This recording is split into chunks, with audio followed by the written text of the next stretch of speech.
Mas esse primeiro capítulo enfatiza todas as provisões que nós temos em Jesus Cristo. Em versículo 3 ele diz: bendito o Deus e Pai do nosso Senhor Jesus Cristo, que nos tem abençoado com toda a sorte de bênção espiritual nas regiões celestiais.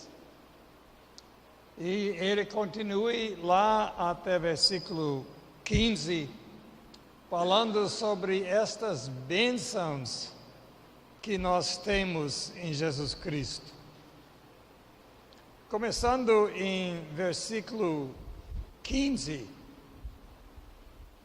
Paulo ora, agradecendo a Deus pelas provisões de Deus. O apóstolo Paulo era um homem de oração.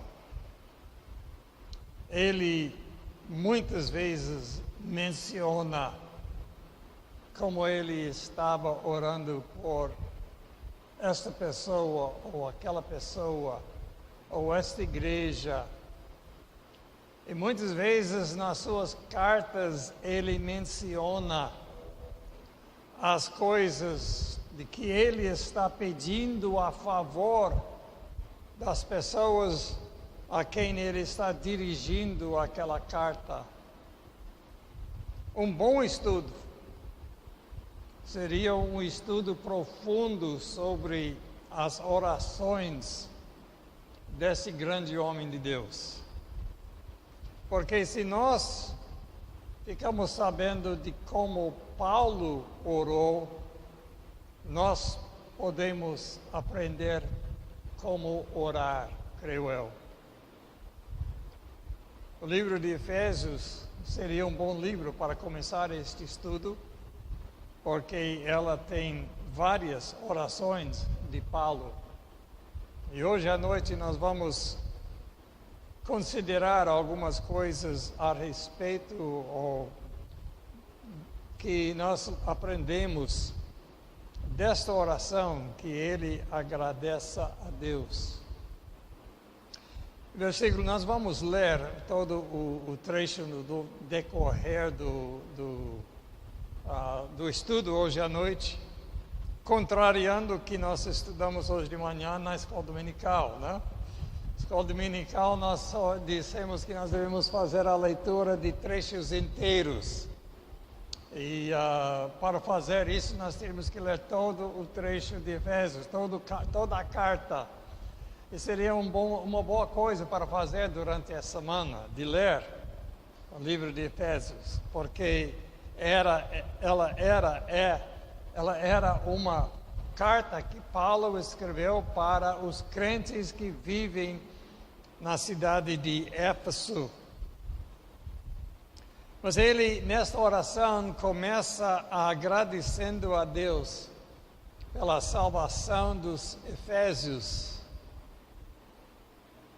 Vamos ler versículos 15 a 19. Por isso também eu, tendo ouvido a fé que há entre vós, no Senhor Jesus e o amor para com todos os santos, não cesso de dar graças por vós, fazendo menção de vós nas minhas orações, para que o Deus de nosso Senhor Jesus Cristo, o Pai da glória, vos conceda espírito de sabedoria e de revelação no pleno conhecimento dele, iluminados os olhos do vosso coração, para saberdes qual é a esperança do seu chamamento, qual a riqueza da glória da sua herança nos santos, e qual a suprema grandeza do seu poder para com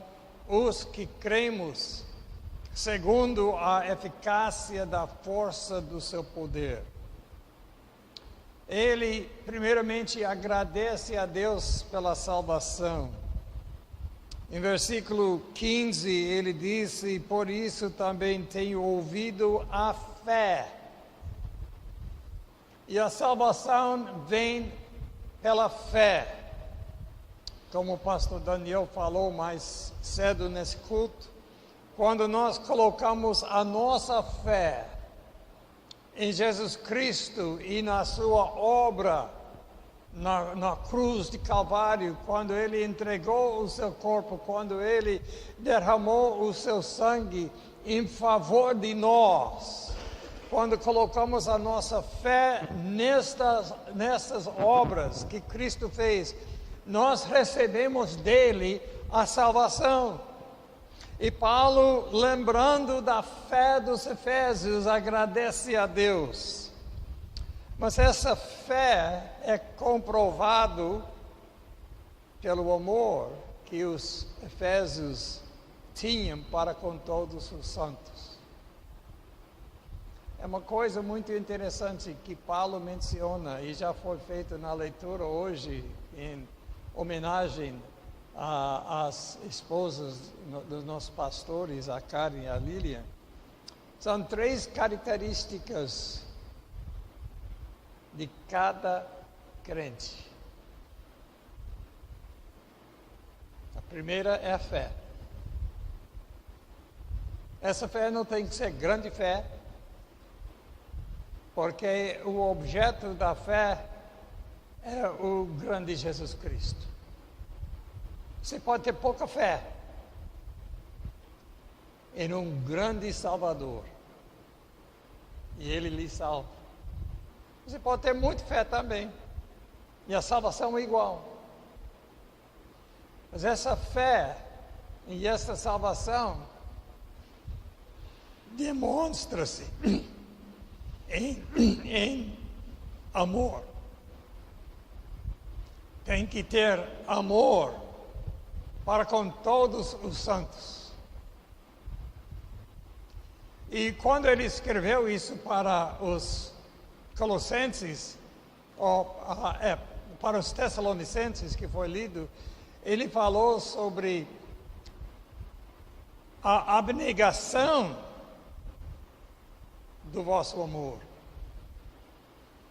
Abnegação é quando você esquece de si, esquece das suas problemas, esquece das suas necessidades. Muito obrigado.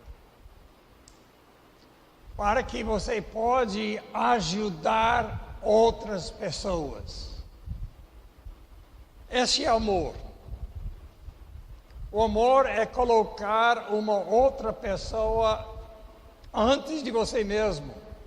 Mesmo que você tenha uma necessidade, e essa necessidade pode ser muito forte, muito grande. Mas você deixa de lado essa necessidade para ajudar aquela pessoa a quem você ama. Esse é o amor. E essa fé e esse amor leva para a nossa esperança, que é a terceira característica. Fé, amor e esperança. Que é a esperança no Novo Testamento? A volta de Jesus Cristo a qualquer momento.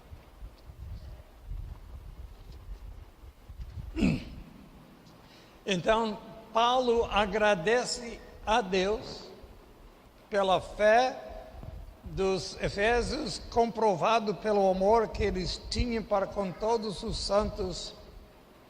E depois ele ora que Deus dê a eles um espírito de sabedoria e de revelação no conhecimento de Jesus Cristo.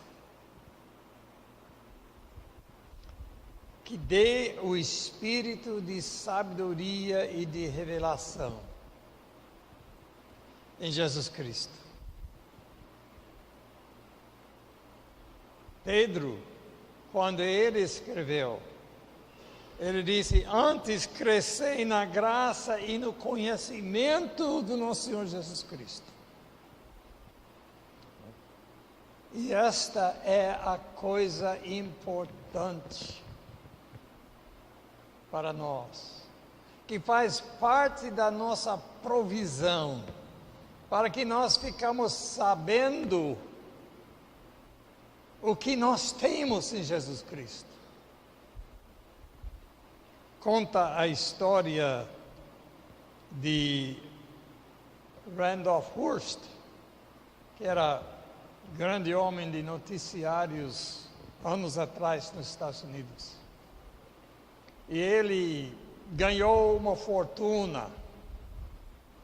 E com essa fortuna ele comprou muitas obras de arte. E certa vez ele estava lendo sobre uma certa coisa de arte que ele achou muito interessante e pensava que ele deveria ter esse na sua coleção. Então ele chamou algumas pessoas que trabalharam para ele e disse: olha, está vendo essa aqui? Eu não sei nem onde que é, como é, mas eu quero comprar. Vocês vão procurando até que ache. E as pessoas gastaram muito dinheiro viajando para a Europa, viajando para outros lugares, tentando localizar essa obra de arte que ele queria tanto. E depois de quase um ano de procura, eles chegaram para ele e disseram: nós achamos esta obra de arte. Está guardado no armazém sua, entre a sua coleção. Ele queria uma coisa e nem sabia o que ele teve. E quantos crentes em Jesus Cristo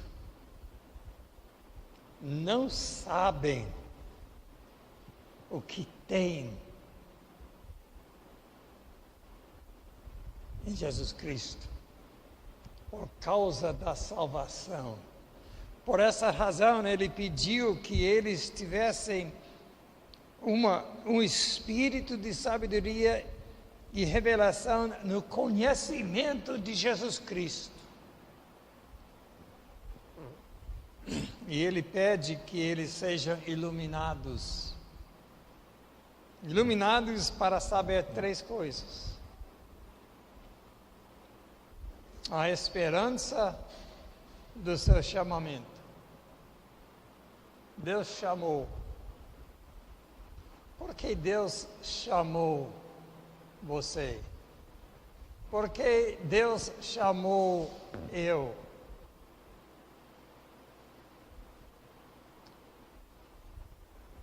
Esta esperança é o que ele deu para seus discípulos. Não se turbe o vosso coração. Crede em Deus, crede também em mim.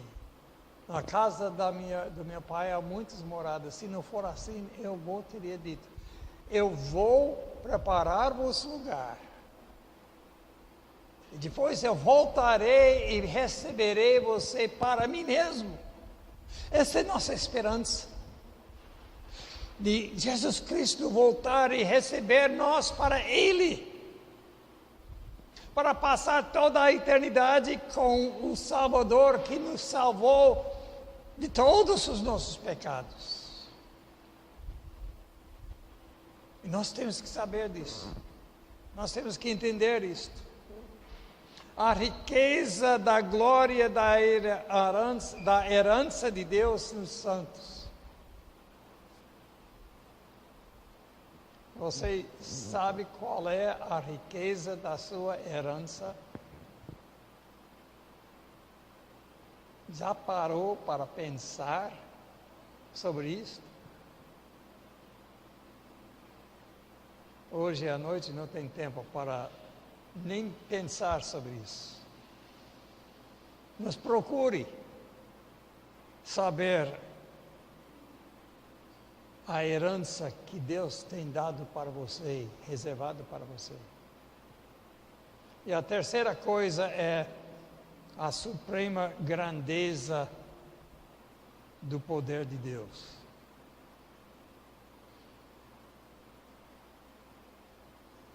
Deus é poderoso. Sim. Se eu perguntava a vocês, vocês acreditam que Deus é onipotente? Eu acho que todo mundo ia aqui hoje à noite concordaria. Deus tem todo o poder.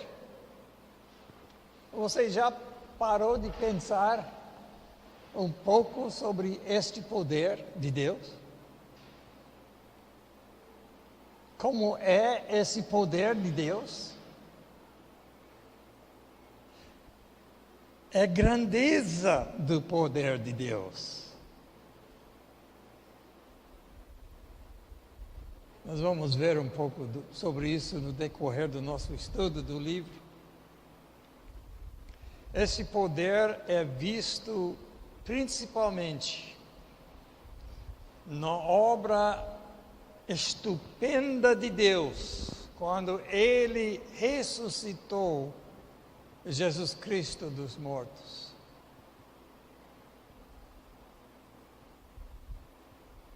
Nós, daqui a algumas semanas, vamos comemorar, vamos lembrar a ressurreição de Cristo. Mas você já parou de pensar sobre o que significa a ressurreição de Jesus Cristo para você e para mim? Essa não era uma ressurreição normal, porque foi uma ressurreição, em primeiro lugar, para acabar com a morte para sempre.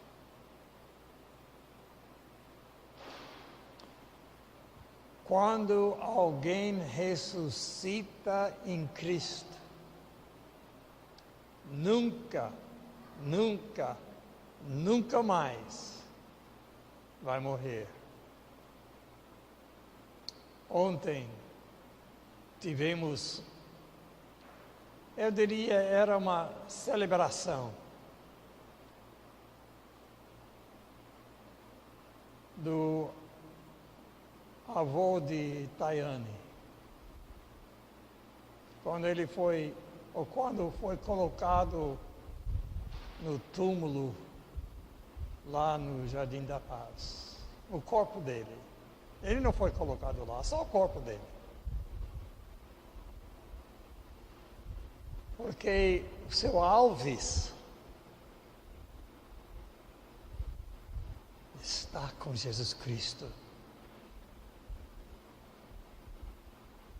Nunca mais ele vai sofrer e muito menos morrer. Nós ficamos tristes porque nós sentimos tantas saudades dele. Mas ele está bem melhor. Ele afirmou que ele estava esperando ir. Que coisa boa. Mas a ressurreição de Jesus Cristo veio para acabar com a morte. Foi uma ressurreição para uma posição de proeminência. Quando Deus ressuscitou Jesus, Ele ressuscitou-o para colocar numa posição de proeminência. E é sobre esta posição de proeminência que nós queremos meditar um pouco mais hoje à noite. Tudo por causa da ressurreição de Cristo. Em versículos 20 e 21, nós podemos notar que esta é uma posição de honra, o qual exerceu Ele, Deus, em Cristo, ressuscitando-o dentre os mortos e fazendo-o sentar à sua direita nos lugares celestiais, acima de todo principado e potestade e poder e domínio e de todo nome que se possa referir não só no presente século, mas também no vindouro. Essa é uma posição. Jesus Cristo foi ressurreto para uma posição mais honrosa da história do universo. Vamos notar 3 coisas sobre esta posição de honra exclusiva. É Cristo. Colocou Cristo numa posição que mais ninguém tem ou terá. É uma posição reservada para apenas uma pessoa, e esta pessoa é Jesus Cristo. Colocado à direita do Pai. Quando nós falamos sobre uma pessoa muito útil para nós, muitas vezes nós descrevemos essa pessoa como nosso braço direito. E só temos um braço direito. E Jesus está à direita do Pai. Jesus é o braço direito de Deus Pai. Jesus é o principal conselheiro. Ele é o mais valente general que Deus tem. Mas além de ser útil, sentado à direita, ele tem intimidade. Ele conversa com o Pai. E nesta conversa que ele tem com o Pai, ele intercede por nós. Você já pensou? A ressurreição de Jesus Cristo foi para colocar ele à direita do Pai, para que ele pode falar ao Pai e dizer: olha aquele João. Ele fez outra coisa miserável aí, mas perdoe ele, porque eu morri por ele.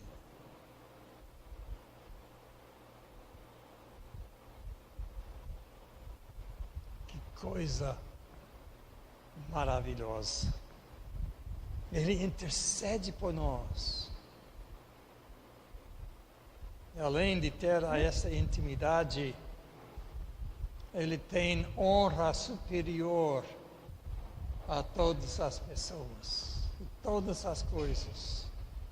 Em Filipenses 2, 9 e 11, nós lemos: pelo que também Deus o exaltou sobremaneira e lhe deu o nome que está acima de todo nome, para que ao nome de Jesus se dobre todo o joelho nos céus, na terra e debaixo da terra, e toda língua confesse que Jesus Cristo é Senhor, para a glória de Deus Pai.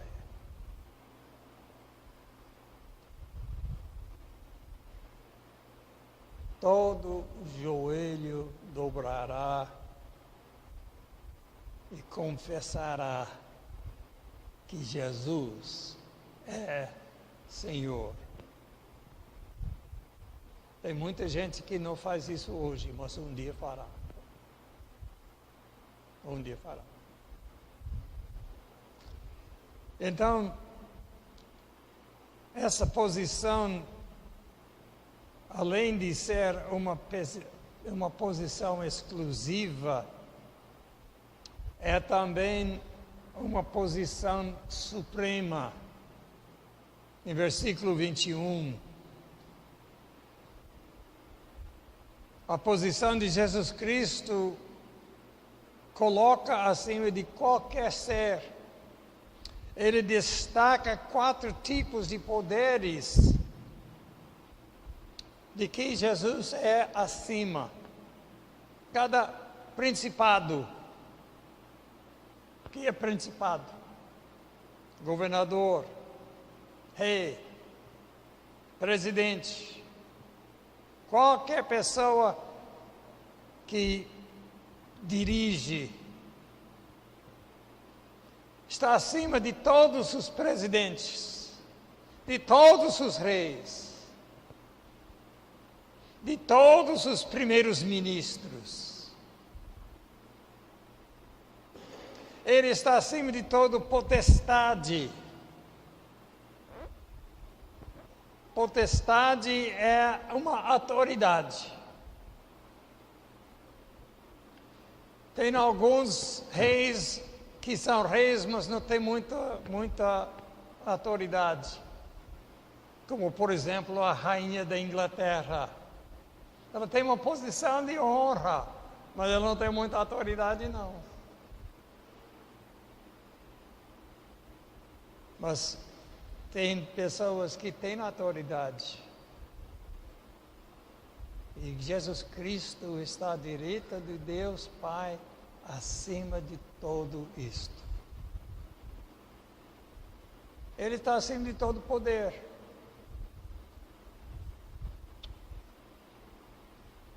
Nações criam seus exércitos para acumular grandes poderes, grandes possibilidades. Mas o poder de qualquer um ou de todos em conjunto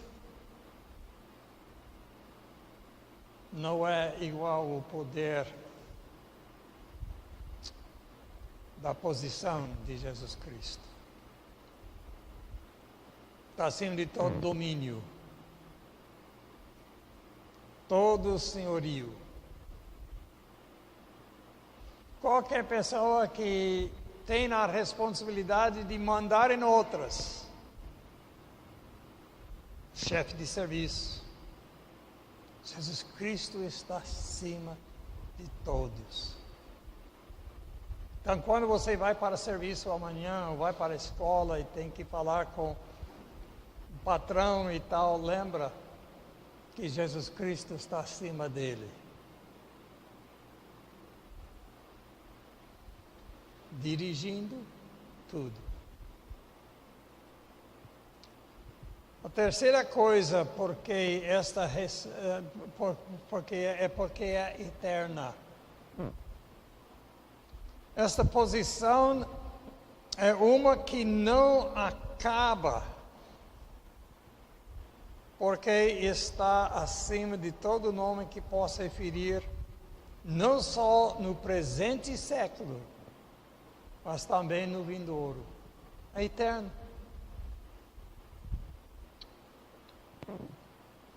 Um amigo meu disse que ele teve um amigo que escreveu um livro. E ele dedicou esse livro para esse amigo meu.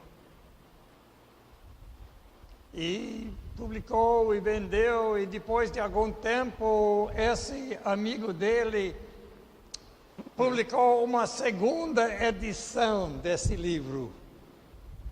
Fez algumas mudanças e tal, segunda edição. E tirou meu amigo de dedicatório e colocou outra pessoa. Meu amigo foi demovido.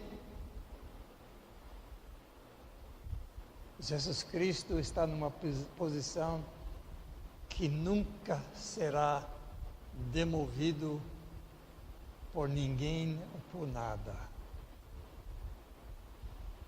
Os seus inimigos não podem esperar até que Deus, o Pai, cansa e quer colocar outro no seu lugar, porque a posição de Jesus Cristo é eterna.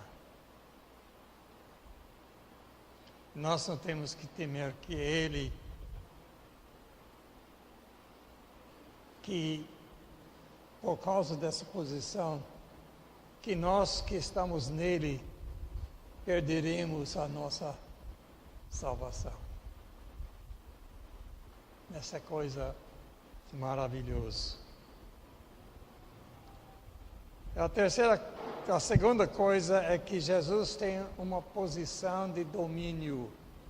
Versículo 22. Pois todas as coisas debaixo dos pés e para ser o cabeça sobre todas as coisas. Tem duas imagens mentais. As coisas sujeitas aqui são inimigos derrotados. Ele foi colocado acima de todos os inimigos. Essa talvez é uma alusão para Salmo 8, versículos 6 e 7, quando fala sobre o ser humano. Deste-lhe domínio sobre todas as obras da tua mão e sobre todos os pés, lhe puseste ovelhas e bois e todos e também os animais do campo, etc. Todos, ele tem domínio sobre isso. Mas a segunda coisa, a segunda imagem, aqui em Efésios capítulo 1, Jesus não somente tem domínio sobre as coisas na terra, ele tem domínio sobre todas as coisas. É a imagem de um general que conquistou e coloca o seu inimigo debaixo de seus pés para imaginar uma posição assim. Jesus Cristo é o maior conquistador e Deus colocou debaixo dos seus pés de Jesus todas as coisas. Jesus é a cabeça de todas as coisas. Agora, esse versículo talvez é um pouco difícil para pessoas que conhecem grego traduzir. E é difícil para interpretar. O nosso versículo diz: e para ser o cabeça sobre todas as coisas, o deu à igreja. Um problema é que aquela palavra para não se acha na língua original. Uma tradução literal seria: e Deus o deu cabeça todas as coisas à igreja. Se estiver interpretando corretamente o que Paulo está dizendo aqui, ele está dizendo que Deus deu Jesus como cabeça sobre todas as coisas à igreja. Ele domina sobre tudo. Na Bíblia, a ideia de cabeça é a ideia de autoridade. A cabeça manda, a cabeça dirige. Jesus é cabeça de tudo. Nós somos conquistados. Jesus tem o seu pé sobre o nosso pescoço. Você não pensa muito sobre isso, não, né? Ele é nosso cabeça. E ele tem o direito de mandar e desmandar. E nós não temos o direito de discutir com ele, não. Quando ele diz, faça isso, a única coisa, a única escolha que nós temos é fazer o que ele manda. E não fazendo, leva para consequências. E terceira coisa sobre essa posição, é uma posição de dádiva.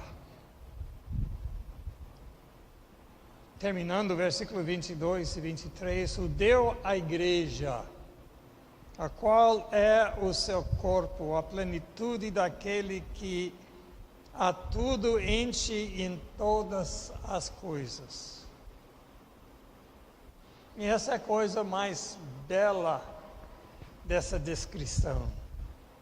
Aquele que nos dá acesso a toda essa posição e poder e autoridade de Jesus.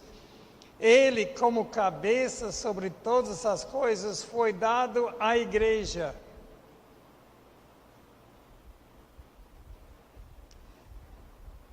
Ele foi dado à igreja. Estamos em Jesus. E o relacionamento que nós temos em Cristo é toda essa posição.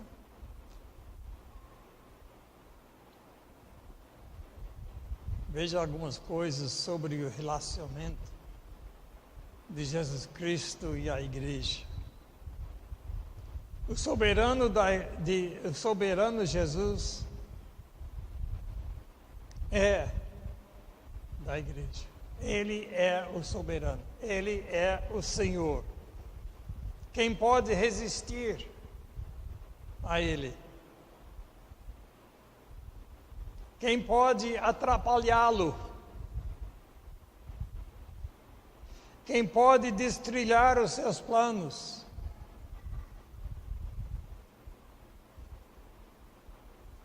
Ele nos foi dado por Deus. Então estamos com Ele.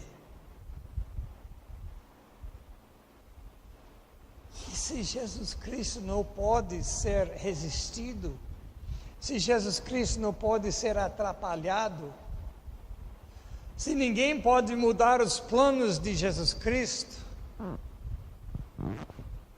a nossa segurança é firme. A igreja é a plenitude de Jesus. Como pode ser isto? Jesus é nossa plenitude. Um tal Francis Fox fez uma paráfrase disso. Ele disse: é o propósito de Deus que a igreja deve ser a expressão plena de Jesus Cristo. Quem mesmo preenche tudo que há. Pense sobre isto. É o propósito de Deus que a igreja seja a expressão plena de Jesus Cristo.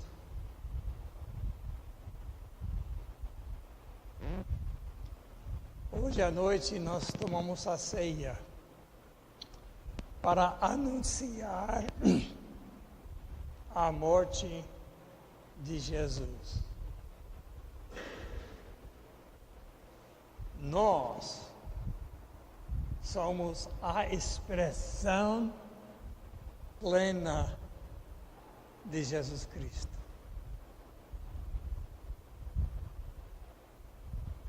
Como é que o mundo lá fora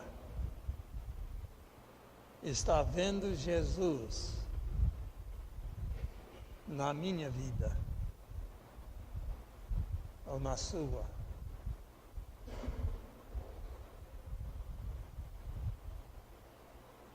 Mais tarde nessa carta, Paulo disse, capítulo 3, versículo 9: a mim, o menor de todos os santos, me foi dada esta graça de pregar aos gentios o evangelho das insondáveis riquezas de Cristo e manifestar qual seja a dispensação do mistério desde os séculos oculto em Deus, que criou todas as coisas, para que pela igreja a multiforme sabedoria de Deus se torne conhecida agora dos principados e potestades nos lugares celestiais, segundo o eterno propósito que estabeleceu em Cristo Jesus, nosso Senhor.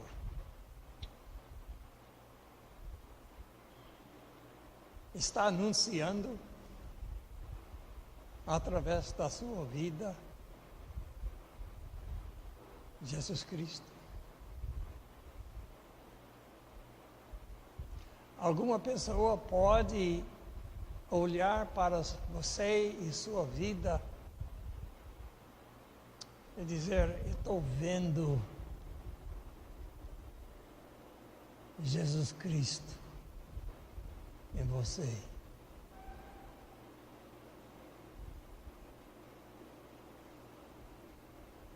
Pelas palavras, pelos atos e principalmente pela atitude.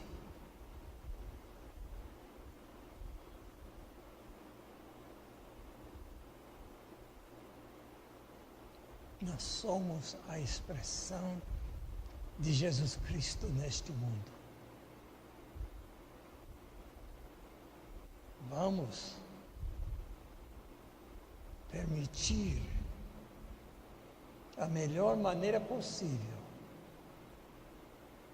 que o mundo veja Jesus em nós. Senhor nosso Deus, use a Tua palavra